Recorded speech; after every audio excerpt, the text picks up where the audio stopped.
Okay, Tok. Kita nak tanya sikit tu berkenaan dengan kenyataan Tun Mahathir hari ni, Tok. Ya, Tun Mahathir. Dia kata UMNO akan menang. UMNO akan menang PRU. Alhamdulillah. Jarang Mahathir berjujur ni. Dan UMNO akan berhadapan dengan krisis dalaman sebab tak mahu kekalkan Ismail Sabri sebagai PM. Wah. Boleh komen sikit, Tok? Boleh komen sikit. Kenapa dia sibuk hal UMNO tu yang kita nak tahu tu, kan? Persoalan dia, kenapa dia sibuk hal UMNO? Sebenarnya tuan-tuan, apa yang cuba dilakukan oleh Tun Dr. Mahathir, dia sekarang ni dia buntu. Sebelum ni dia cuba nak mempengaruhi certain quarters dalam UMNO ni supaya boleh bekerjasama dengan mereka. Namun lately ni kita lihat bila mana jelas terpampang kerjasama di antara Presiden UMNO dengan Perdana Menteri, dan nampak sudah ada persetujuan muktamad, walaupun kita belum nampak lagi pembubaran ni berlaku, tapi kita bagi masa, macam saya cakap, kita tunggu 5 hari bulan, tak ada 5 hari bulan, 7 hari bulan, tak ada 7 hari bulan, 10 hari bulan, tak ada 10 hari bulan, 12 hari bulan, tak ada 12 hari bulan, 14 hari bulan. Lepas tu kita boleh berhenti mengharap. Sebab kalau selepas ada 14 hari bulan, kita dah tak boleh buat pilihan raya kerana minimum diperlukan untuk mengadakan pilihan raya ialah 1 bulan. Maknanya tuan-tuan, kalau parlimen dibubarkan 14 hari bulan, kita masih lagi boleh buat pilihan raya dalam tempoh 30 hari. Dan maknanya pilihan raya itu akan berlaku sebelum datangnya monsun yang akan membawa banjir, hujan lebat dan sebagainya, yang dijangka pada minggu yang masuk, minggu ketiga pada bulan 11. Ini antara benda-benda yang menyebabkan UMNO menggesa supaya disegerakan. Ini pun benda yang seperti mana yang diungkapkan oleh Datuk Seri Zahid, kita kena perjelaskan. Kejap lagi minta tolong tanya soalan pasal banjir ni. Takut saya terlupa nak cerita pasal banjir ni. Jadi sekarang ni saudara, Tun Dr. Mahathir cukup bimbang kalau misalnya UMNO intact, UMNO bersatu, UMNO merapatkan safnya, maka peluang untuk pejuang hilang deposit di semua kursi yang dia tandingi, kecuali mungkin di Langkawi dan juga di Jerlun, amat cerah. Maknanya semua tempat yang dia letak calon akan hilang deposit. Mungkin di Jerlun dan juga Langkawi dia akan kalah, tapi dia masih boleh dapat deposit kerana dia ada stronghold di sana. Tapi tempat lain tuan-tuan, harapan tak ada. Jadi itu sebabnya Tun Dr. Mahathir ni dia akan cuba cari jalan macam mana nak menampakkan bahawa akan berlakunya perpecahan, akan berlakunya krisis kepimpinan di dalam UMNO. Sebenarnya tak ada. Saya nak beritahu dengan tuan-tuan, kalau misalnya Datuk Seri Ismail Sabri menunaikan janji seperti mana yang telah dibuat ketika dalam Perhimpunan Agung UMNO, seperti mana yang dalam MT, dalam Biro Politik, dalam Perhimpunan Agung Khas UMNO dan juga dalam Convention BN ke-48, saya rasa Presiden UMNO sendiri kata dia tidak ada masalah kalau pilihan raya diadakan pada tahun ini. Saya nak spesifikkan maksud tahun ini saudara ialah sebelum banjir itu berlaku. Kita pun tak nak masuk banjir ini.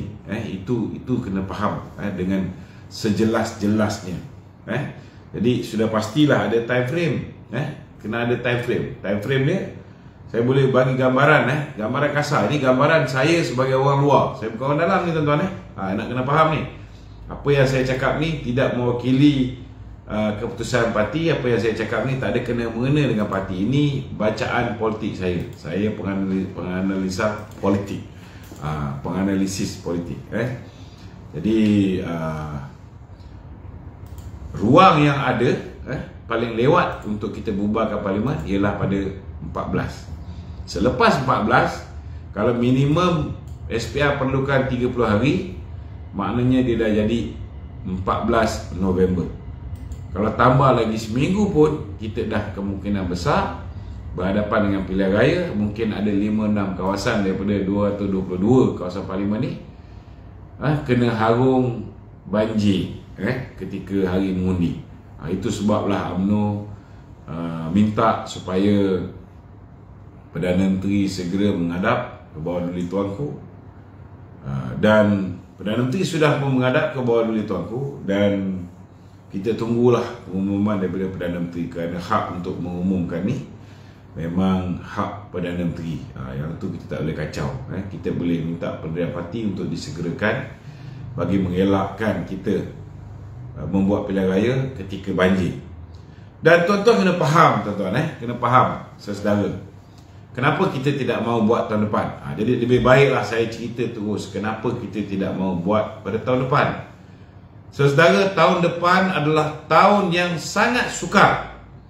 Mungkin lebih parah daripada krisis kewangan pada tahun 1997, 1998. Mungkin lebih parah daripada tahun 2008 dan 2009. Parah ini saudara, pertama berpunca daripada peperangan di antara Rusia dan Ukraine. Rusia dan Ukraine ni saudara, dia akan merebak sampai Amerika juga akan terlibat, China juga mungkin akan terlibat, dan ianya akan menyebabkan peperangan tu banyak penjuru, dan ini akan sudah pastilah menyebabkan shortage of petrol dan diesel, yang akan menyebabkan inflasi, kenaikan harga barang.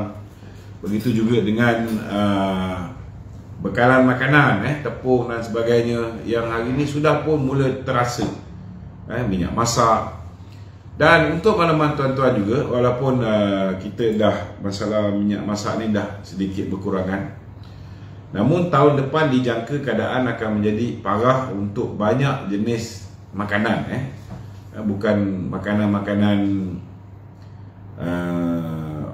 tertentu saja, dia akan efek banyak, dan dengan kejatuhan ekonomi di beberapa negara besar, dengan kegawatan ekonomi di peringkat global, ianya sudah pasti akan memberi kesan kepada negara kita Malaysia.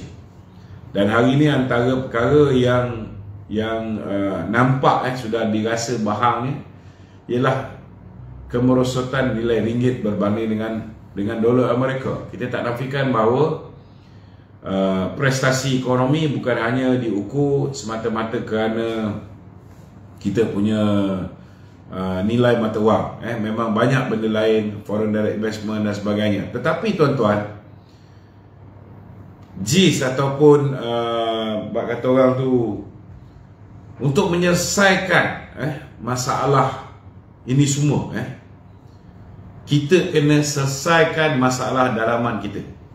Apa masalah dalaman kita? We need a strong and stable government.